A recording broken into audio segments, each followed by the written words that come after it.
Hello, saw your question. You said you understood like cosine, but you're struggling a little bit with secant.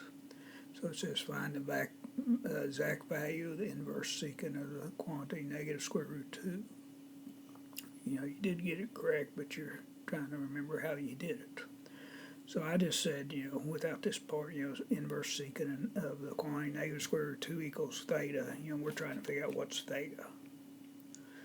And so, another way of saying this is minus square root 2 equals secant of theta. So we're still looking for theta. So what I like to do is just write this in terms of something, cosine. And you say you know how to do this part. So it's same as 1 over secant theta, same as 1 over cosine. And I just take the reciprocal each side. Reciprocal here would be cosecant of theta.